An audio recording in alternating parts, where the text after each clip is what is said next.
Somewhere in Detroit tonight, a father explains why next summer holds no tournament.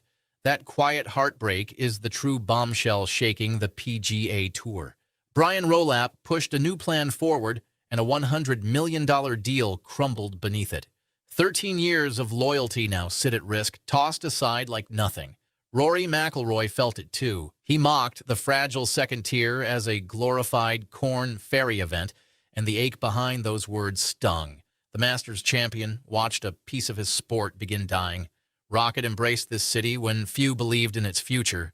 A cherished festival bloomed here. Real generosity flowed toward struggling neighbors. Families at last gained a reason to gather every July. This week, that dream tees off one final time. Grandparents, volunteers, wide-eyed children, everyone arrives to say goodbye. Then comes the brutal question, why abandon something so beloved? Because the weaker bracket demands a punishing toll and pride refuses to beg. Here's the wound still bleeding. One treasured stop already fell without warning. Others tremble quietly. Which memory disappears next, feeling this sorrow with us? Tap subscribe, because these stories deserve someone brave enough to speak. Let me show you what golf lost. Look past the trophies for a second, because the real inheritance sits somewhere quieter. Across its Detroit run, this single tournament channeled more than $10 million into local organizations, and the money rarely chased headlines. Rocket built an initiative around bridging the digital divide, helping a city that once ranked among the least connected in the country climb towards something better. Kids who had never watched a professional swing in person suddenly stood a few feet from one. A century-old Donald Ross course, freshly restored after a $16 million overhaul of its north layout, became a summer landmark. Last year, a 20-year-old named Aldrich Potgieter outlasted the field across 5 playoff holes for his first career win, and the crowd roared like the moment belonged to them. So the ache is earned. What arrives next is the part nobody wants framed on a wall, and it complicates the villain story the internet already wrote. The truth behind this exit runs deeper than one executive and one blueprint. Rocket could have extended its agreement through 2027. Leadership studied the option, weighed it, and walked away from guaranteed continuation. That choice did not happen in a vacuum. Attendance had been thinning for years. Galleries that once swelled began to sag, and the tournament struggled to lure marquee names into a crowded stretch of the calendar. Held mostly in late June and early July, the event landed at an awkward hour, wedged between major championship preparation and the season when families across Michigan escaped north for vacation. Elite players rested rather than traveled. A new front office at Rocket brought fresh priorities. Layered on top of all that sat the shadow everyone in golf now feels, an incoming overhaul so sweeping that sponsors below the top shelf can already sense their footing eroding. That overhaul carries Brian Rolapp's fingerprints. He arrived in June 2025 as the first chief executive of PGA Tour Enterprises, the commercial arm born from the fragile 2023 truce with the Saudi backers of LIV.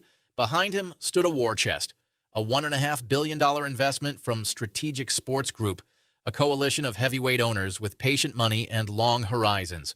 His task reached beyond scheduling, broadcast negotiations stretching through 2030 fall under his watch. And Commissioner Jay Monahan hands over day-to-day command at the close of 2026. Golf handed the keys to a man who spent 2 decades engineering the NFL's media empire, and he wasted little time reshaping the furniture. At the 2026 Players' Championship, in front of 1,100 people packed into the tour's new global headquarters, he unveiled a 6-theme vision for the future. The centerpiece is brutal in its simplicity. Beginning in 2028, the circuit splits into 2 worlds. A championship series of roughly 23 to 24 premier events would field around 120 players, restore a halfway cut, and carry purses near $20 million. Beneath it sits a challenger series of about 20 tournaments running concurrently with larger fields and smaller prize funds. Movement between the tiers becomes real. Perform, and you rise. Falter and relegation drags you down into the second stratum, where television cameras and star power grow scarce. Rolapp preached 3 words when he took charge: scarcity, simplicity, parity. The season compresses to roughly February through August. Sponsor exemptions vanish from the top tier entirely because, in his view, a backer should never decide who competes. Untapped markets enter the conversation too, with New York singled out as a glaring absence.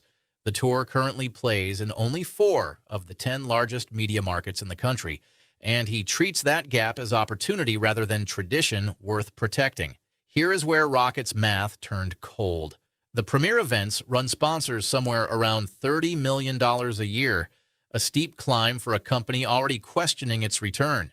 Sliding into the lower tier meant weaker fields, a dimmer spotlight, and slow erosion of the very relevance that justified the spend. Neither path felt worth the invoice. Rather than gamble on a shrinking stage or overpay for a crowded one, the lender chose the door.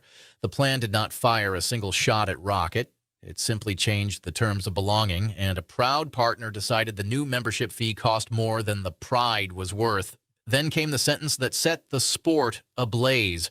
Rory McIlroy, standing as reigning Masters champion, looked at the second tier and called it a glorified Corn Ferry event, dismissing the developmental feel of the whole lower rung. He went further, warning that certain tournaments could lose their status the moment a sponsor refuses to pony up around $30 million. Coming from a player who usually defends the institution, the jab carried unusual bite. He was not attacking the idea of competition returning to golf. His fear pointed somewhere sharper, at the smaller historic stops that could quietly die once the money concentrates at the summit. Rolapp spoke with McIlroy directly afterward and insisted the revamped model still serves the same athletes and offers a comparable number of playing opportunities. Reassurance, though, travels slowly through a locker room that feels whiplashed. Some players welcomed the shift. Patrick Rogers and Mackenzie Hughes voiced genuine optimism about a fairer, more competitive schedule with real jeopardy baked in. Others described exhaustion, worn down by the pace of reactionary change and haunted by a single question about the soul of the game.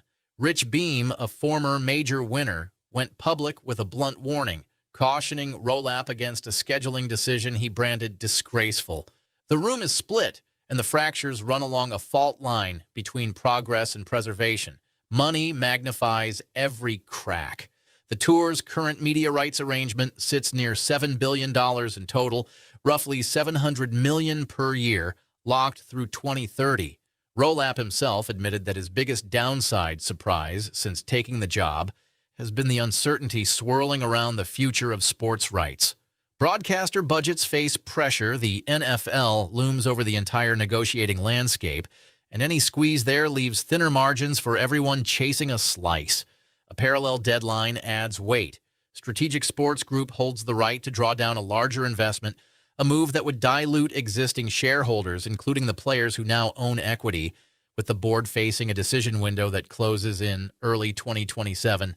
Every structural gamble Rolapp makes ripples outward toward that reckoning, which drags the story back to the wound that still bleeds and to the question the emotional goodbye left dangling. Rocket is not an isolated casualty. It is a signal flare. The exit severs the decade-plus commitment of Detroit billionaire booster Dan Gilbert, and it leaves an entire golf-mad state without a marquee tour stop. For the first time in years, Michigan sits among the national leaders in courses per capita, and its post-pandemic appetite for the game never cooled, yet the professional circuit is walking out the door. Once the final trophy is lifted this week, IndyCar's Detroit Grand Prix stands alone as the city's lone annual standalone sporting spectacle inside the limits. The dominoes do not stop at one. Sponsors watching from the sidelines now run the same brutal calculation Rocket ran. Backers tied to lower-profile events face a choice between paying a punishing premium to join the elite bracket or accepting demotion into a tier that television largely ignores. Neither prospect thrills a chief marketing officer trying to justify spending to a board.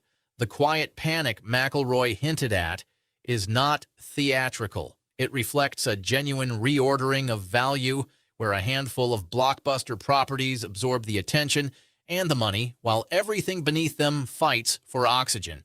Some historic tournaments, the kind that built the tour's texture over decades, may simply fade from the schedule without ceremony. That is the uncomfortable engine beneath the outrage.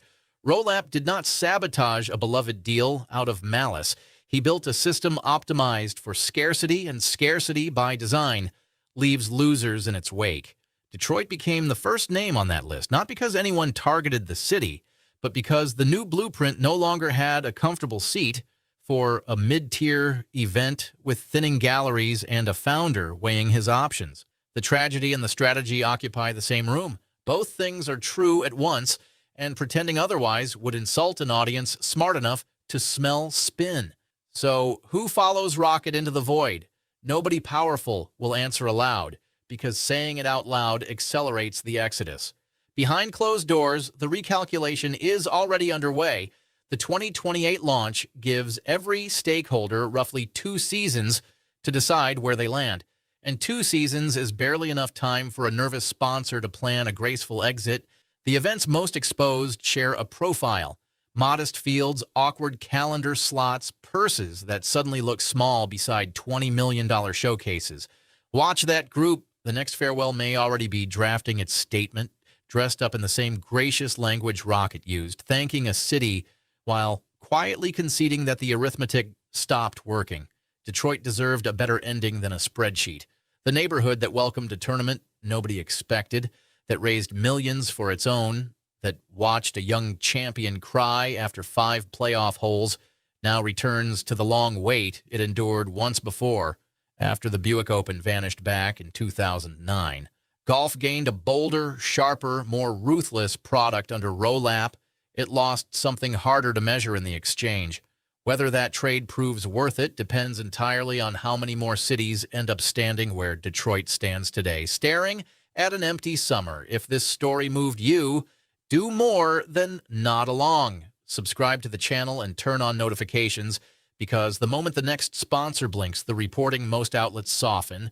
We break without flinching. Drop a comment naming the event you think falls next, since your instincts as fans often beat the analysts. Share this with someone who still believes the tour would never let a great tournament die, and let them decide for themselves once the facts are on the table.